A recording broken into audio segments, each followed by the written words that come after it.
Kune-comment ebibhale kwenye yamavidiyo enkundleni zokuxhumana ethi inkatha ibulala abantu. Ubuziwe-ke umnikazi we-comment ukuthi wayengaqali ngokusho ukuthi udlame lwepolitiki lwaqala nini ngoba kuthiwa i-ANC yona kade yaqala ukubulala abantu. Ngoba kuthiwa i-ANC yayinganqeni ukuthi kubulale iqede iyoshaya itoyitoyi emngcwabeni wakho.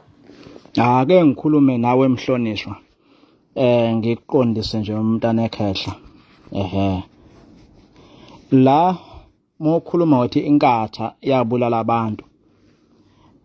Ngicela ungaqali lapho ukuthi inkatha yabulala abantu bakini.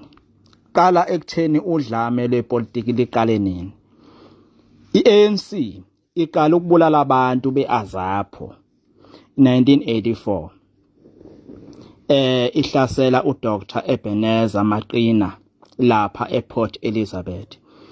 Beyingekho impi ebikhona phakathi kwenkatha ne-ANC ngaleso sikhathi. Inegameke enikhuluma ngazo iningi lazo ezibe khona phakathi kwe-ANC nenkatha. Igameko zama late 80s nama early 1990s. Wama 90s la ko 91 92. Mangiye ngithi ngiyayihlonza le gameko. Boyipotonge oshab iziningi lapha ko goal kodwa ngithi ngiyayibheka ngithola ukuthi eza 1989 1990 1991 kanjalo lezi gameko. Ngithi ke mina iANC yakho esothandweni noma ngabe sobe imbuka washo join iMK moto ijoinile noma iEFF into efanayo namambuka vese. iANC yakho yaqala yahlasela isebenzisa iUDF umholi owayekhona lapha ePort Elizabeth kwaku Dr Ebenezer Maqina umholi weAZAPO. Baqala ngakuhlasela. Kulokuhlasela kwakhe bahlasela nesejari kwafa nomuntu owayesondelene naye. Abagcinanga lapho baqhubekile bahlasela. Impi leyo yasuka yaze yaya eGoli la ifike balwa khona. Ukuncipha kweAZAPO ingakhuli kungaphansi kokuthi abantu ababe abalandeli beAZAPO babe bulawa iANC isebenzisa iUDF.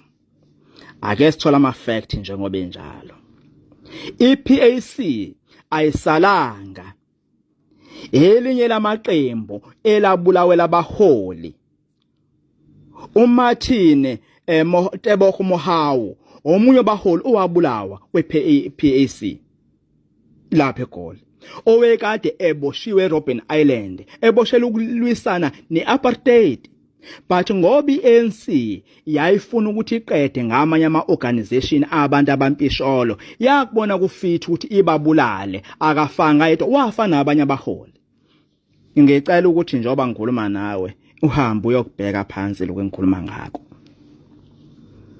Ngizobe sengikutshena ke ngendawo mina engizalelwe kuyona. Mina la ngizalelwe khona ngizalwe endaweni ebikwe semakhaya ipolitiki ingaziwa sathutha sakwelinye izwe.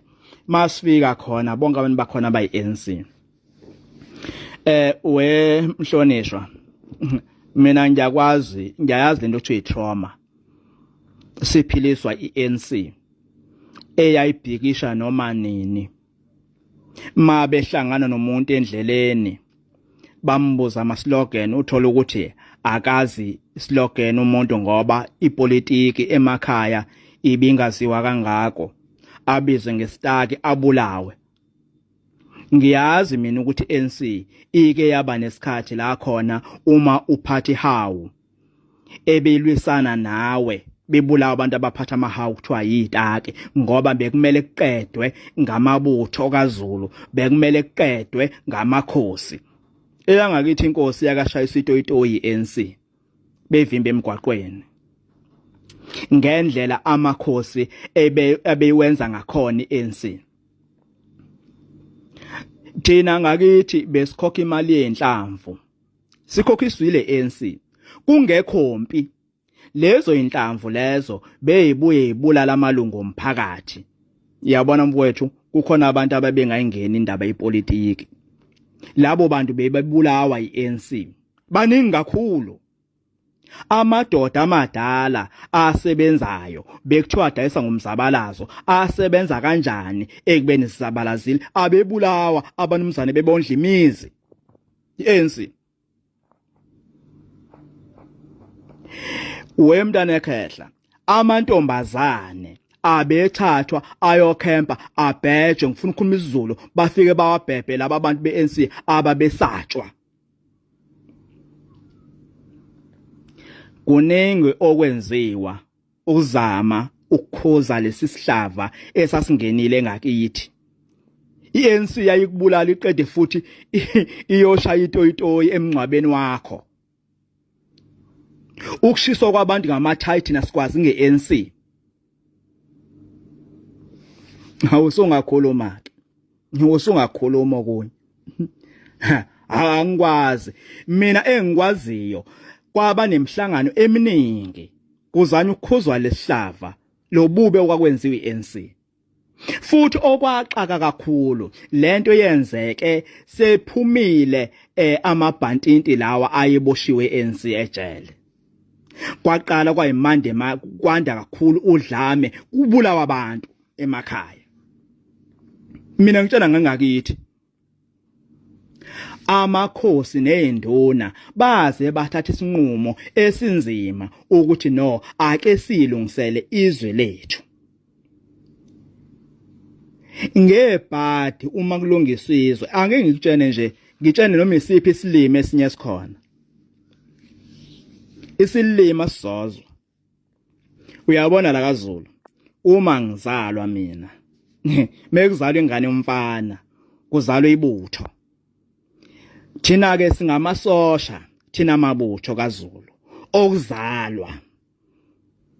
Ingakho noma ngingathiwa nginomfazi oyiphoyisa noma ngino umfazi oyisosha kodwa ekugcineni uma kukhona inkinga ekhona izolungiswa yindoda kuthina. Angeke ngikhiphe umfazi wami ekhona izigebengu khona ngithi ngoba na kuyiphoyisa akaphuma ezigebengini ayolwa nazo. Cha, yimina ozophuma ngoba ngokuzalwa ngiyisosha.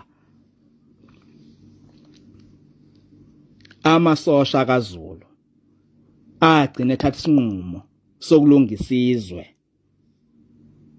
ngoba kwakufa abantu befela ubala ngenxa la i-ANC yenu.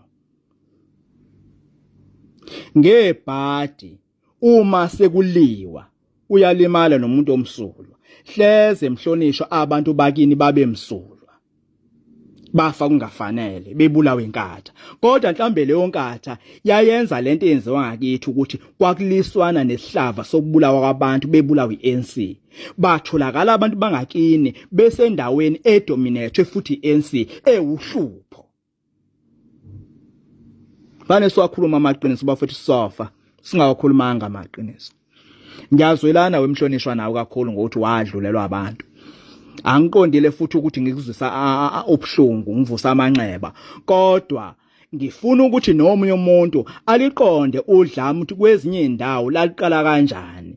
Amanye amakhosi abe seyibuka i-ANC ngeso elibi ngenxa yobubi bayo eyayibenza. Angabusafuna ukuthi ayivumele.